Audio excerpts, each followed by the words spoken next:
샬롬 샬롬 샬롬 샬롬 샬롬 샬롬 샬롬. 하나님 사랑합니다. 여러분 주 안에서 사랑합니다.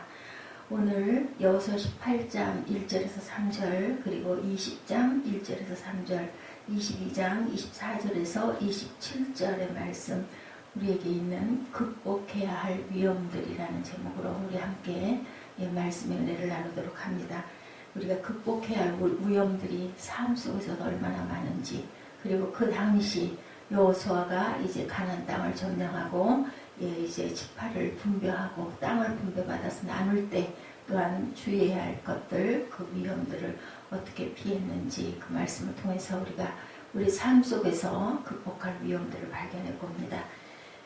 이제 이스라엘 백성들은 하나님이 약속하신 땅을 차지하기 위해서 몇 년 동안, 7년 동안, 5년이라는 이야기도 있습니다. 그렇지만 7년이요, 5년에서 7년 동안의 긴 세월 동안 전쟁을 해서 많은 땅을 차지했습니다. 그렇게 될 때까지 얼마나 많은 피와 눈물과 땀이 있었을까 우리가 짐작해 봅니다. 얼마나 어려움이 많았을까요? 이제 집안 전쟁을 통하고 그리고 나서는 이제 또한 할 일이 땅들을 분배하는 일, 여호수아가 많이 들었다라고 나타나죠. 이제 그런데 하나님께서는 땅을 분배해 주어라 라고 또 말씀합니다. 그들은 하나님이 약속하신 땅에서 축복의 삶을 이제는 누려야 합니다. 그러기 위해서 가나안에 들어온 거죠. 애굽의 종살이를 청산하고 가나안 땅을 통해 올 때도 얼마나 갈등이 많았을까. 이제 가나안 땅 도저히 안 된다. 12정탐꾼이 돌아와서 열정탐꾼이 그렇게 얘기하죠. 아낙 자손들 거대하고 키도 크고 병기도 대단하고 엄청나다. 우리는 거기 가면 죽는다. 밥이다. 그들의 밥이다. 그랬을 때 모세를 죽이고 다시 애굽으로 돌아가자는 그런 반란도 있었습니다. 그럴 때 여호수아와 갈렙이 그들은 메뚜기와 같다. 하나님께서 우리와 함께 하시면 못할 게 없다라고 이렇게 긍정적인 그러한 그 선포를 해서 이제 정말 어렵게 이 가나안에 들어와서 또 7년의 전쟁을 통해서 많은 땅을 차지했고 이제는 지파별로 분배받을 일이 있습니다. 그렇게 차지한 땅들은 분배를 받아야 되는데 어떻게 공평하게 분배를 받아야 할까? 다들 좋은 땅을 차지하기를 원하겠죠? 그래서 어떻게 했어요? 제비를 뽑는 일을 합니다. 누가? 여호수아가 성소 앞에서. 그것은 우리에게도 마찬가지죠. 세상에서 영적 전쟁을 치르며 사는 치열한 삶 속에 우리가 매일매일 살아가야 할 숙제들을 가지고 있습니다. 하루하루를 사는 것도 우리는 똑같은 반복일 것 같지만 그렇지 않죠. 많은 어려움들이, 매일 다른 어려움들이 우리에게 다가올 때 우리가 어떻게 이 전쟁을 지혜롭게 잘 치르고 가야 할까? 이게 숙제죠. 이런 삶을 누리지 못하도록 방해하는 것들 늘 있죠. 피해야 할 위험들이 항상 있습니다. 사단이라고 얘기하죠. 우리에게 그럴듯하게 속임수로 아니면 주변의 상황으로 사건들로 인해서 우리를 무너뜨리려고 하는 그러한 위험들이 많이 있다. 그런 복병을 우리가 잘 피하고 극복하고 넘어서야 되는데 우리가 한번 피할 위험들, 나태의 위험, 첫 번째 나태의 위험입니다. 하나님은 이스라엘 각 지파에게 이미 축복을 하셨어요. 그런데 그들은 그 축복을 이제는 차지하기만 하면 되는데 우리를 세상에서 잘 아름다운 세상을 잘 다스리고 그리고 잘 살라고 우리에게 생명을 주셨죠. 우리는 잘 살기만 하면 됩니다. 그런데 거기에 우리가 복병들이 많이 있다라는 거. 첫 번째, 나태함은 모든 걸 하고 싶지 않게 만들죠. 주저앉게 만들죠. 7지파가 자꾸 차이피를 미룹니다. 나가서 지도를 그리라고 찾아가가지고 그것을 정탐해서 세세하게 나누어가지고 지도를 그려오라 하는데도 그냥 앉아있는 그러한 그 7족속이 있었던 것과 똑같죠. 왜였을까요? 이젠 이대로 그냥 좀 살았으면 좋겠다. 또 가가지고 지도 그리러 어떻게 가? 힘들고 그리고 어렵고 그리고 잘못하다가는 병에 걸릴 수도 있고 그들에게 붙잡혀 죽을 수도 있고 다 정복된 땅들이 아니에요 지금. 그죠? 그 땅들을 나눠야 될 그런 아주 위기, 어떻게 보면 정말 하기 싫은 일이죠. 여호수아 18장 2, 3절에 보면 그러나 이스라엘 자손 중에 그 기업의 분배를 받지 못한 자가 아직도 7지파라. 여호수아가 이스라엘 자손에게 이르되 너희가 늘 조상의 하나님 여호와께서 너에게 주신 땅을 점령하러 가기를 어느 때까지 지체하겠느냐 이렇게 얘기합니다.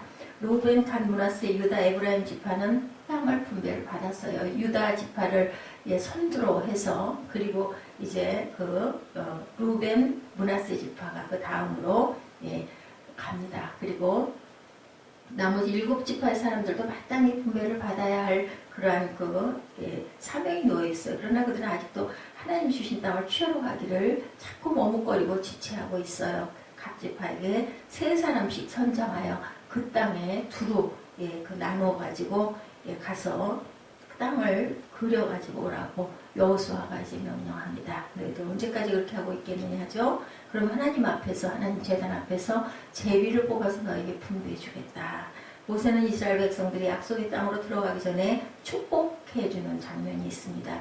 예를 들어 베냐민 지파에게 하신 약속은 신명기 33장 12절이죠. 여호와의 사랑을 입은 자는 그 곁에 안전히 살리로다. 여호와께서 그를 날이 마치도록 보호하시고 그를 자기 어깨 사이에 있게 하시리로다. 이런 축복을 하셨어요.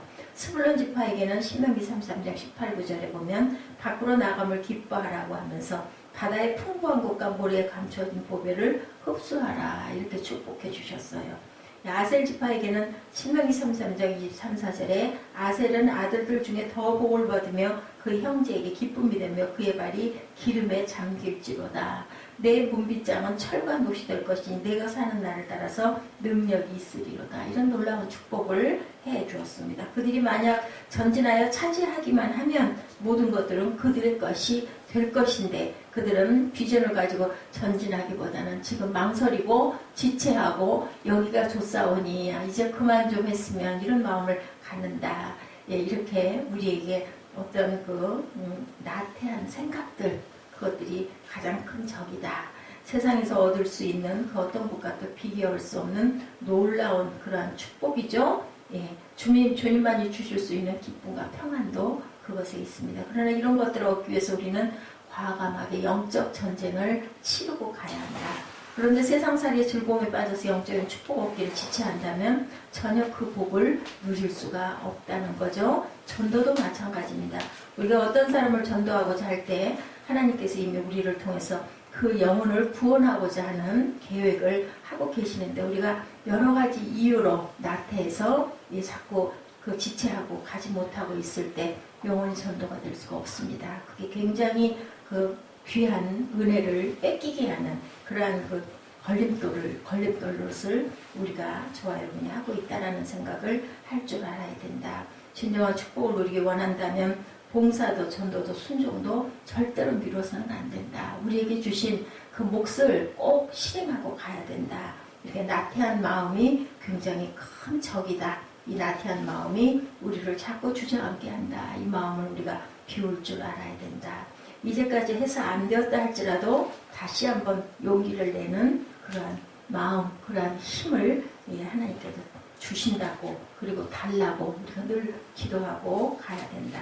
차선책이 최선책이 가장 큰 적이라는 말이 있습니다. 차선도 나쁜 것은 아니지만 차선에 만족하다 보면 최선을 놓칠 수가 있다. 나태함의 위험을 물리치기를 주님의 이름으로 축복합니다. 두 번째, 무지의 위험. 여호수아 20장에는 도피성에 대한 내용이 나오죠.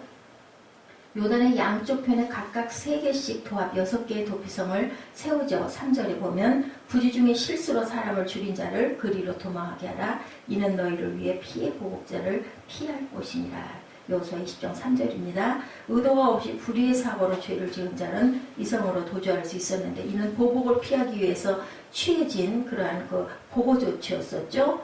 가해자는 재판을 받고 악의가 없었음이 판명되면 사건 당시에 재임하고 있던 대제사장이 돌아갈 때까지 그 성에 거주할 수 있다. 죽을 때까지 그 성에서 살아야 되죠. 그 후에는 안전히 고향으로 돌아갈 수가 있는 그러한 제도였었습니다. 이처럼 사람은 무지에 의한 죄를 범할 수 있음을 우리가 알아야 된다. 악의를 가지고 죄를 범하는 것이 더 큰 문제이기도 하지만 실수로 잘못될 수도 있는 거죠. 의도적이 아니더라도 죄를 범할 수 있고 이것은 죄임에는 틀림이 없습니다. 내가 의도적이 아니었어, 실수했어, 그렇다고 해서 사람을 예를 들어 살인을 했다면 죄는 죄입니다. 그런데 그 마음 안에 살이가 없었다는 거죠. 이랬을 때 보호를 받는 겁니다. 이러한 죄도 하나님의 축복을 누리는 일에 방해가 된다. 여기서 우리가 깊이 생각해 봐야 할 점, 나쁜 의도로 죄를 짓지는 않았을지라도 부주 중에 짓는 죄가 있지 않은가 깊이 생각하지 않고 내뱉은 말 한마디가 상대방의 마음에 얼마나 큰 상처를 주나, 못을 박았나라는 것도 우리가 생각해 봐야 된다. 내 마음에 생긴 상처만 크게 보이지 남의 마음에 준 상처는 전혀 계산하지 않을 때가 있죠. 무의식적으로도 남의 눈에 있는 티는 볼 줄 알아도 내 눈에 들어있는 들보는 보지 못한다라고 주님께서도 말씀합니다. 이것이 우리 한계다. 그러나 이런 무지가 결국 인간관계의 축복을 누리지 못하도록 방해하고 있다. 좋은 관계가 깨지는 그런 결과가 되죠. 우리는 한마디도 말 한마디도 행동 하나도 조심해야 된다. 참으로 감사한 것은 대제사장 되시는 예수 그리스도께서 우리의 도피성이 되신다라는 것, 우리를 그 죄를 그저 씻어주신다라는 것, 그거 참 감사합니다. 우리가 부지 중에 지은 죄일지라도 그분에게 피하기만 하면 우리의 죄는 용서받을 수가 있다. 중요한 건 회개죠. 돌이킬 줄 알아야 된다.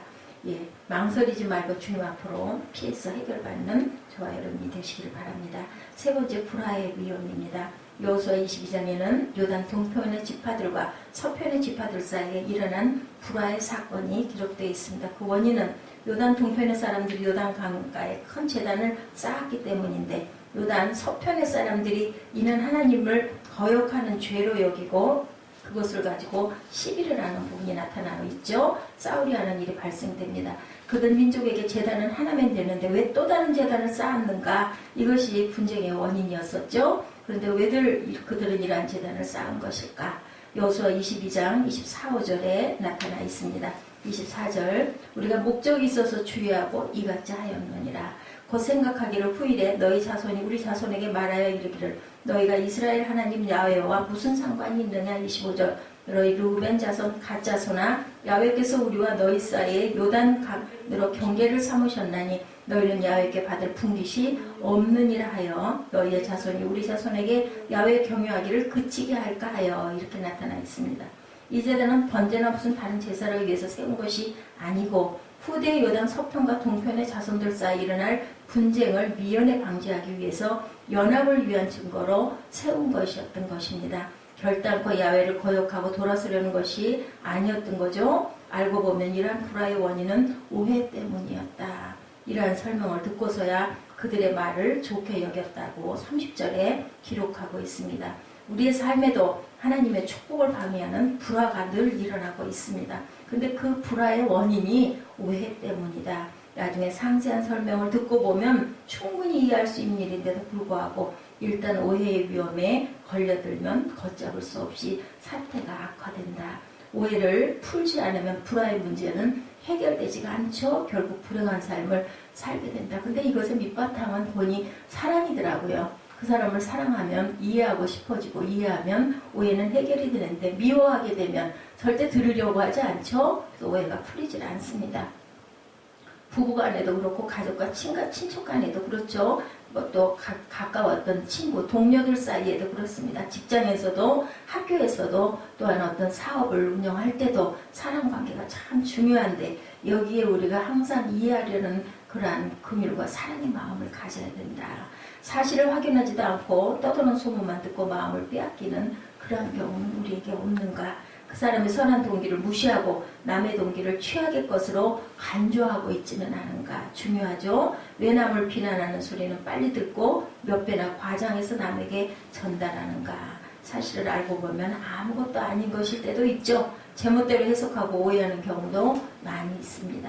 이해한다는 말은 영어로 understand이죠. 이 말을 풀이해보면 아래에 선다라는 말입니다. 우리가 겸손해질 줄 알아야 되고 우리가 항상 머리를 굽히고 허리를 굽힐 줄 알아야 된다.